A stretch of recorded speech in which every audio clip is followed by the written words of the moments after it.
السلام علیکم، امید کرتا ہوں آپ سب خیریت سے ہوں گے۔ آج تحریک انصاف کے بانی رہنما عمران خان کو پابند سلاسل ہوئے تقریباً 400 دن ہو چکے ہیں، اور آج جلسہ بھی ان کا ہے۔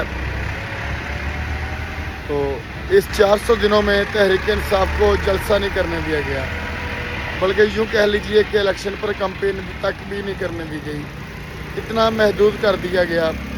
میں نے اپنی آنکھوں کے سامنے پرویز مشرف کا مارشاءاللہ دیکھا، اور سنا صدر ضیاء الحق کا اور صدر ایوب کا مارشاءاللہ بھی سنا لوگوں سے، مگر اتنی جو جبر اور ظلم کی جو سفاکیت کی جو تاریخ دہرائی جا رہی ہے، یہ پاکستان کی تاریخ میں کبھی نہیں ملتی۔ اس کی وجوہات کیا ہیں؟ اس کی وجہ آخر کیا ہے کہ تحریک انصاف کو اس کا ایک جو کہ پاکستان کا آئین اسے حق دیتا ہے، جمہوریت کہتے ہی اسی کو ہیں، تو اس کو جلسہ تک کرنے نہیں دیا جا رہا۔ تو جس طرح آپ دیکھتے ہیں کہ پولیس کے چھاپے تحریک انصاف کے کارکنان اور رہنماؤں کے گھروں پر ہر جلسے میں کوئی بھی ایکٹیویٹیز تحریک انصاف کی ہو تو پولیس جو ہے وہ بی ٹیم کے طور پہ سامنے آتی ہے۔ تو یہ سوالیہ نشان ہے، اور میں یہ ایک بات ضرور کہنا چاہتا ہوں کہ جن لوگوں کے ٹارگٹ پر یہ لوگ ہیں، تحریک انصاف ہے، کل کوئی اور جماعت ہوگی، کل کوئی اور صحافی ہوگا، اور ہوتا یوں ہی آ رہا ہے پاکستان میں، تو یہ قابل مذمت بات ہے۔ یہ جمہوریت نہیں ہے، جمہوریت کی پٹری پر چلتی ہوئی مارشاءاللہ ہے، تو اس کی مذمت ہونی چاہیے، بالکل مذمت ہونی چاہیے۔ تحریک انصاف کو جب عدالت نے ایک جماعت قرار دے دیا تو اس جماعت کو یہ حق ہے کہ وہ اپنا جلسہ کر سکے، اپنی ایکٹیویٹیز کر سکے۔